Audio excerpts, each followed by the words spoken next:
Future Hacker Life Path Future.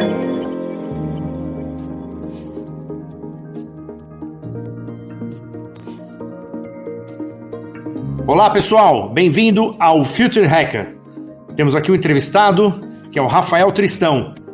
Ele fez faculdade de engenharia e é fundador e CEO da Arcademy, né, que trouxe uma combinação única de experiências em meio ambiente, marketing, tecnologia e inovação para criar o primeiro marketing network do Brasil.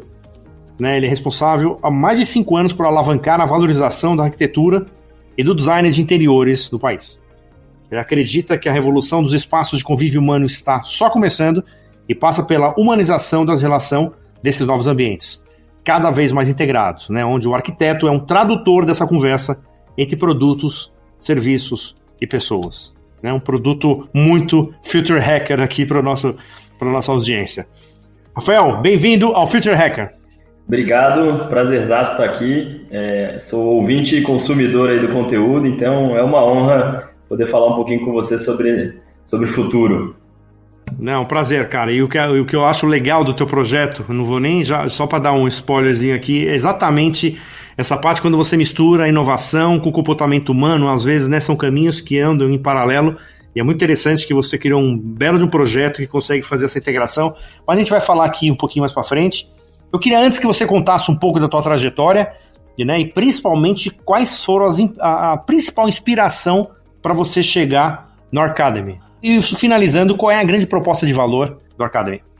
Legal, cara, obrigado. Bom, todo mundo naturalmente sempre me pergunta isso, né? Como é que surgiu, como é que veio a ideia. E no fim das contas, acho que acontece com todo mundo que empreende, mas não foi uma coisa só, né? E ao mesmo tempo, tudo que eu fiz na minha vida agregou um pouquinho ao que é a Arcademy hoje. Como você até citou, né? Tentando de trás para frente aí chegar em onde a gente está hoje.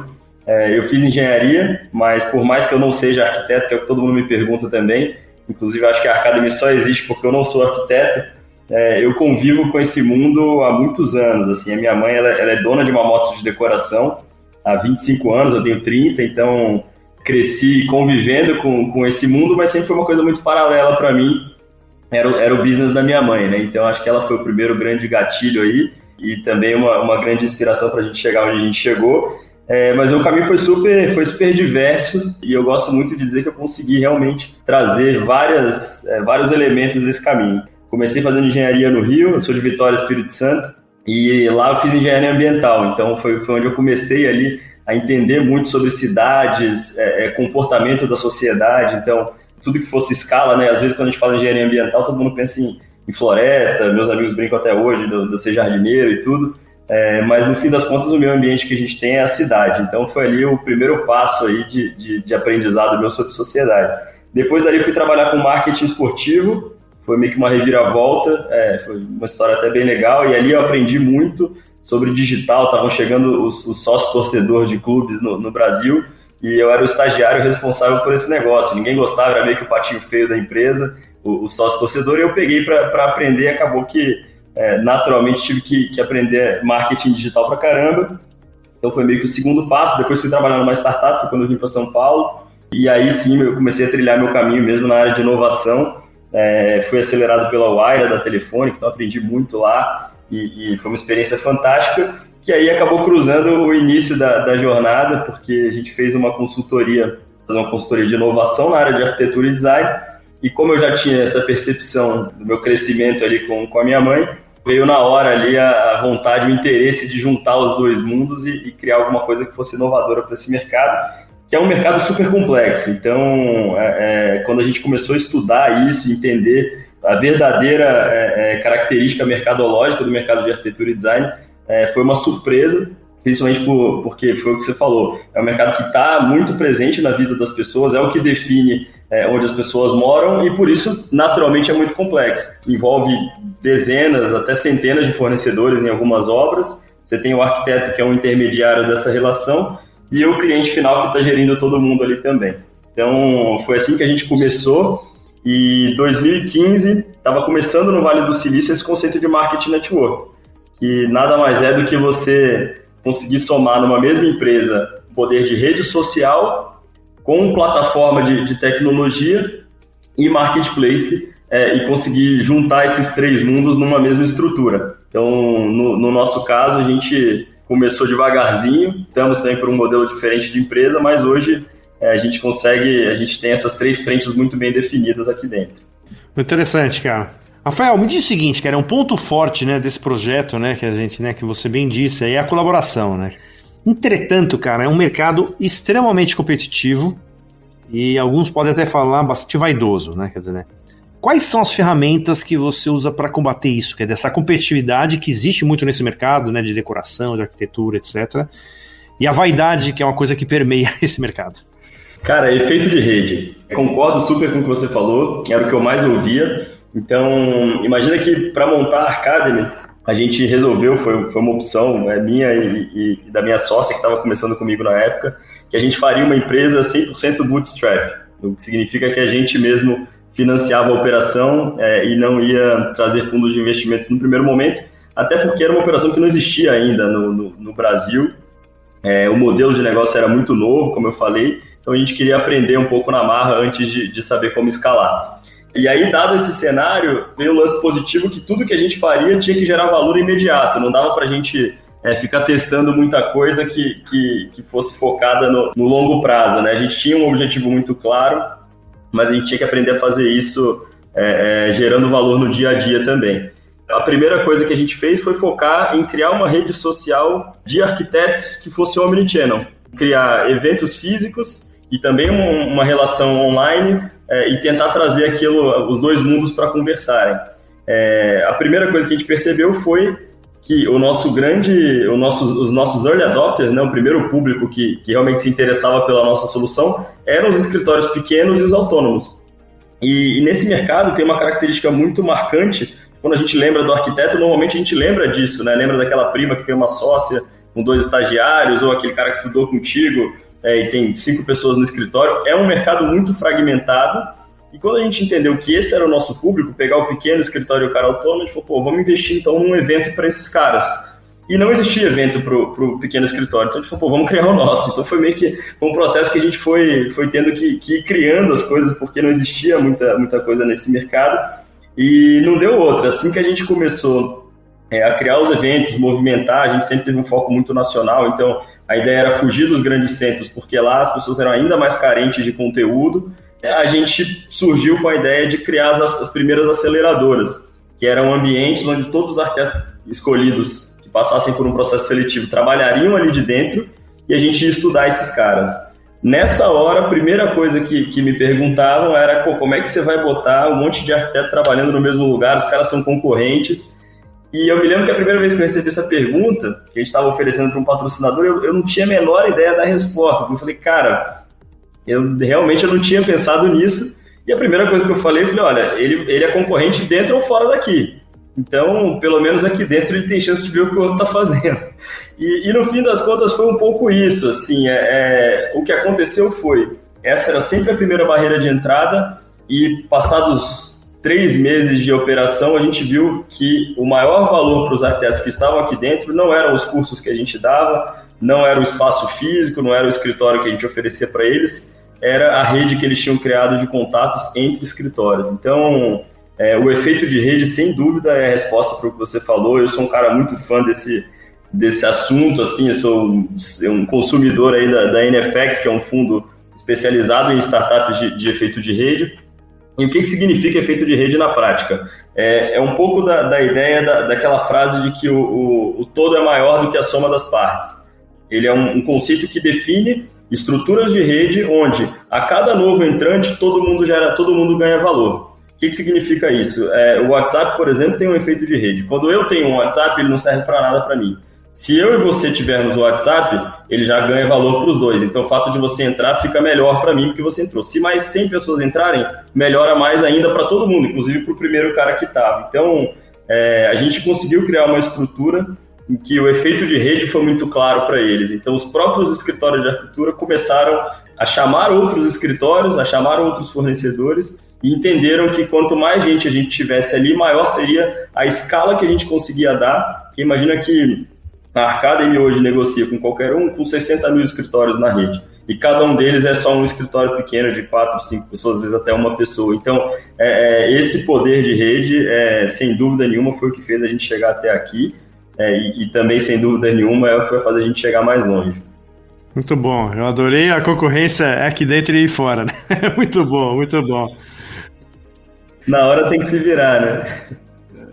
Muito bom. E a gente está experimentando um pouco, até o próprio Future Hacker está experimentando um pouco esse poder de rede, né? Porque assim, a gente tem um WhatsApp só com os entrevistados, né?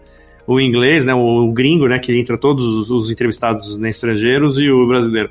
E é um Big Brother ao contrário, né? Quer dizer, cada um vai ser... A gente coloca a gente toda semana, as pessoas que dão uma entrevista dentro e é exatamente o que você está falando, né? Quer dizer, o poder da rede é muito maior do que a somatória das partes, né? E uma coisa mais interessante também é que, a gente pega a gente de várias áreas, a gente deixa o status quo dessas pessoas um pouco de lado, porque assim, o que vale mais? Um grande cientista, um grande médico? Quer dizer, você não tem a base comparativa. Então, em tese, aí a rede ainda fica muito mais forte ali, porque teoricamente, né, você não tem base comparativa entre eu sou melhor, eu sou pior, eu sou aquém ou além. Quer dizer, então, assim, teoricamente, todos estão somando para o conjunto da obra, né? Então é bem interessante. Aí eu também estou experimentando um pouco e bebendo um pouco dessa fonte aí. Não, isso é fantástico e acho que é muito porque tudo é momento, né? Dependendo do momento, uma pessoa tem muito mais valor do que a outra. E se você consegue criar uma rede que case esses momentos, isso é incrível. Que é diferente do efeito viral, né? O viral é aquela coisa que vai se espalhando, mas esse não. Esse vai gerando valor a cada novo entrante e até isso que você falou da base comparativa, né? E do efeito. Outra coisa que acontece muito aqui é que você imagina que um escritório pequeno de arquitetura e design, ele é tipo a pousadinha. Então ele tem aquela alta temporada que ele tem fila de espera, que é horrível, e na baixa ele não tem ninguém. Então, se você consegue ter uma estrutura onde o cara possa casar esse momento, de repente num momento que ele tem muitos clientes, ele consegue dividir isso com outro que está num momento com poucos clientes, você começa a gerar um valor que o todo vai crescendo muito mais do que cresceria separado. Então, são fenômenos fantásticos, assim, e coisas que a revolução digital permitiu, né? Porque antes seria impossível. Agora me diz o seguinte, Rafael, assim, óbvio que você teve uma iniciativa super inovadora, né, de criar esse ecossistema, as pessoas se falarem exatamente o que você está falando, quer dizer, muito menos o hardware aí, mas assim, essa conexão é uma coisa muito importante. Mas também tem muito conhecimento fora desse nicho de mercado, né? Como é que vocês fazem para se inspirar em outras áreas, até para inclusive oxigenar esse ecossistema? Essa pergunta é boa porque acaba que a arquitetura e design permeia muitas áreas, né? Então, a gente vive o universo da reforma e ele tem a ver com real estate, tem a ver com construção civil, tem a ver com muitas áreas ao mesmo tempo, mas sendo bem sincero, até para explicar como funciona mercadologicamente o mercado de arquitetura e design, a área que eu mais inspiro hoje é o mercado farmacêutico.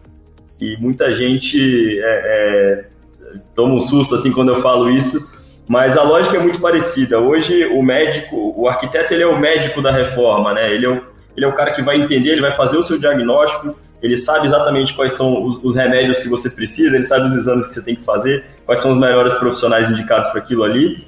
Hoje a gente se inspira muito em tudo que o mercado farmacêutico fez e é a nossa maior referência. Hoje, quando você tem um problema de uma reforma, do mesmo jeito que você vai no médico e ele te receita um remédio, você vai comprar na farmácia, independente de você ter o genérico na gaveta, o arquiteto tem esse papel, que é um papel que, como você falou no início, né, é um papel de tradutor das necessidades de todos os agentes do mercado. Então, eu estou sempre olhando para mercados que tenham essa lógica de você ter uma compra e venda complexa e você ter um tradutor que vai fazer aquilo ali. Então, mercados que tem essa característica, por exemplo, o mercado imobiliário, que você tem um corretor, o mercado farmacêutico, como eu falei. Hoje a gente está sempre tentando tirar o melhor de cada um deles. Assim, às vezes eu vejo um meme na internet, aquilo me lembra de alguma coisa que a gente poderia fazer, enfim. Acho que a grande diferença mesmo do empreendedor hoje, ainda mais de uma startup pequena, é essa de que tudo você tem que ter uma visão de como que dá para aplicar aquilo ali na sua realidade. E com o tempo isso vai ficando até meio exagerado. Acho que quase tudo eu quero fazer igual, eu quero fazer uma versão da arquitetura e design, mas para você ter uma ideia, nosso primeiro produto na empresa, naquela época que eu falei que a gente foi buscar um evento para fazer, foi um hackathon, que eu já tinha uma startup antes, então hackathons eram coisas muito comuns no universo de startup, de tecnologia. E eu falei, cara, eu lembro até que no dia que eu tive essa ideia, eu estava tipo, tomando banho, assim, falei, nossa, é genial isso, porque se eu fizer um hackathon para arquitetura, cujo objetivo não é o desenvolvimento do projeto final, mas sim durante o processo, os arquitetos usarem só produtos do patrocinador. Pô, isso vai dar muito certo, vamos criar, e acabou virando o maior workshop de arquitetura e design do Brasil. O segundo produto nosso foi a Arcademy, que é uma aceleradora de escritório de arquitetura, que veio também da experiência que eu tinha tido na Telefônica, que montou uma aceleradora de startups. Então, eu acho que o tempo todo eu fico tentando ali trazer referências de outros mundos e que tenham sido bem-sucedidas e aplicar na realidade que a gente vive hoje. Eu acho que isso é sempre possível para todo mundo e hoje a gente é impactado até por mais informações do que a gente consegue consumir, né? Dá sempre para fazer esse paralelo aí. Muito bom. Fazer uma última perguntinha aqui para a gente finalizar o bloco. Por exemplo, né, que você falou dos hackathons, né, etc. Você acredita, assim, que a evolução disso é a própria cocriação de empresas dentro da própria Arcademy? Isso já acontece ou ainda é uma coisa que vocês estão buscando? Olha, isso já acontece e foi um fenômeno que aconteceu naturalmente, tá? Acho que muito do que acontece aqui, inclusive, é esse fenômeno da rede e construindo as próprias soluções. Hoje a gente tem exemplos de escritórios, vários, na verdade, de escritórios que não se conheciam antes, se conheceram na Arcademy e hoje fazem projetos juntos. Então, até um exemplo bem legal que a gente desenvolveu depois de um tempo o Arcademy Studio, que era uma frente nossa B2C, que clientes grandes buscavam a gente para escolher o arquiteto ideal para eles.